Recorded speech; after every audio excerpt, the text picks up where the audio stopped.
I'm Lama Tantrapa. Thank you for joining me for this second healing session in this series of 4 dedicated to learning how to heal your chronic pains and improve the quality of life in general.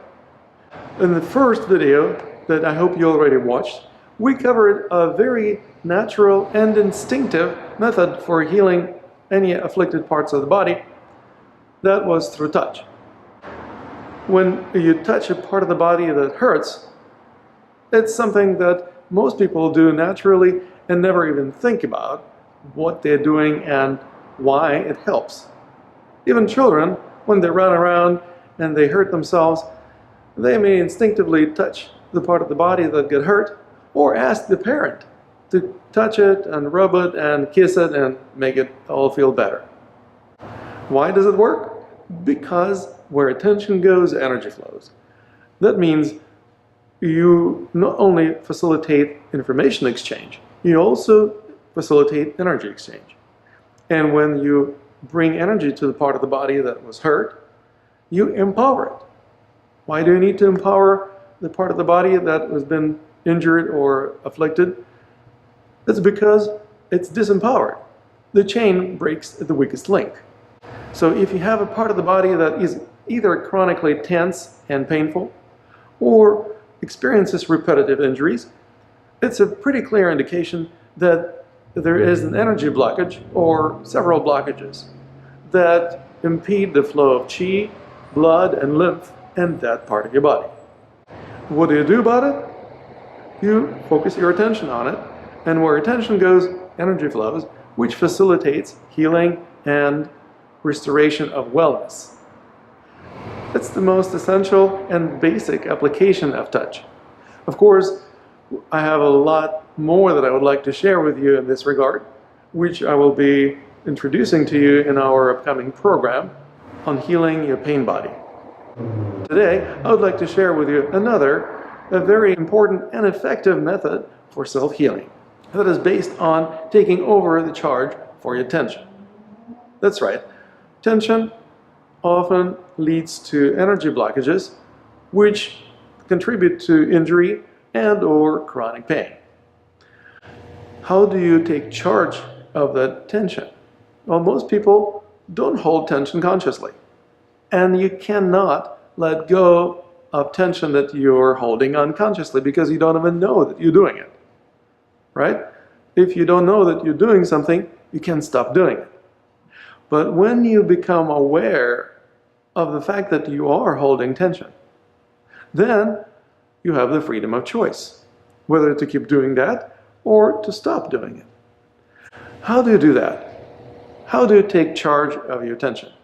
Well, essentially, you scan your body, which is what you already learned in our first video, and explore any parts of the body that are asking for attention, often associated with discomfort or pain.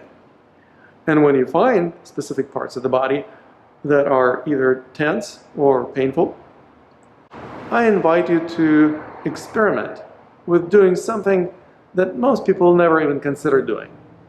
Something counterintuitive. Instead of trying to release tension in those tense muscles, I invite you to experiment with increasing this tension just by a percentage point or 2. Why would you do that? It's because when you increase the existing tension, you actually take charge of the tension. Until now, the tension has been held unconsciously, and often you may be able to hold the tension completely unconsciously for days, weeks, months, and even years. But when you start tensing up consciously, something amazing happens. You get sick and tired of holding that tension. And just a minute or 2 into conscious tensing up those muscles that already have been holding tension, you may find it really bothersome. You may feel like, I can't stand holding this tension any longer. And so you will be ready to let it go. First of all, let's experiment with increasing your tension. in the specific area of the body that hurts. For example, if it's your shoulders, how do you increase tension on the shoulders? You literally bring them a little bit higher. As I mentioned a minute ago, you don't need to tense it up a lot more. Just a percentage or two beyond what you're already doing. When you're lifting your shoulders a little bit higher, you become aware of the fact that you're doing it because you are doing it consciously. You also may start feeling more discomfort. So this is an invitation to be very mindful of the edges of your comfort zone.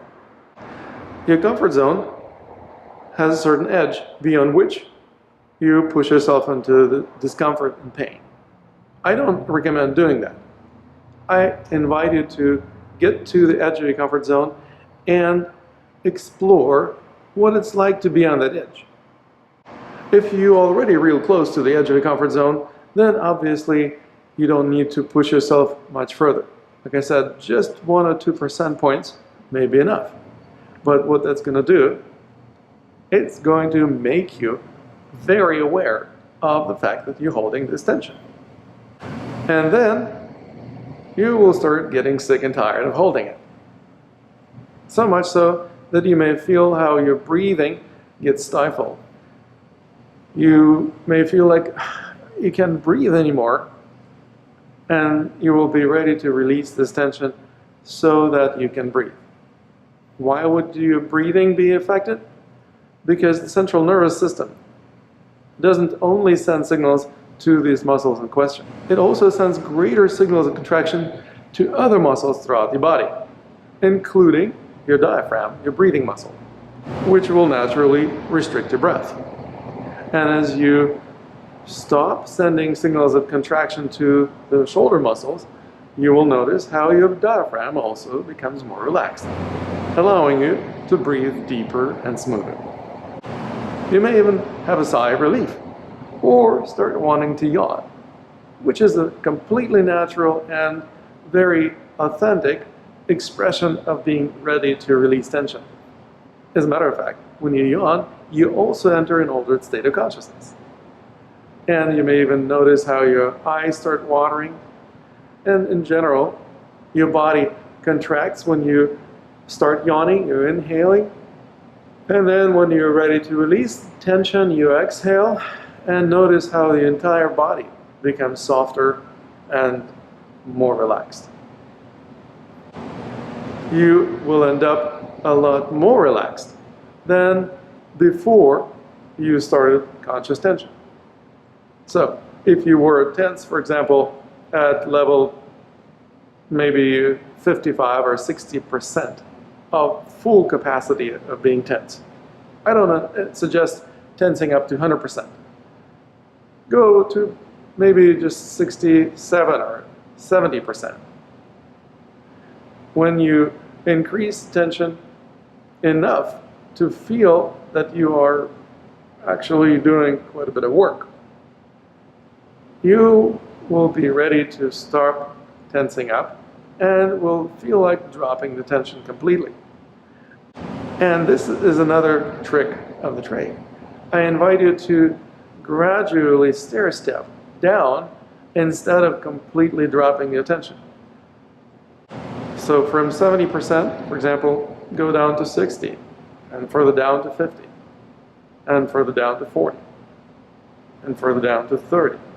Notice how you become very aware of degrees of tension that also become your responsibility.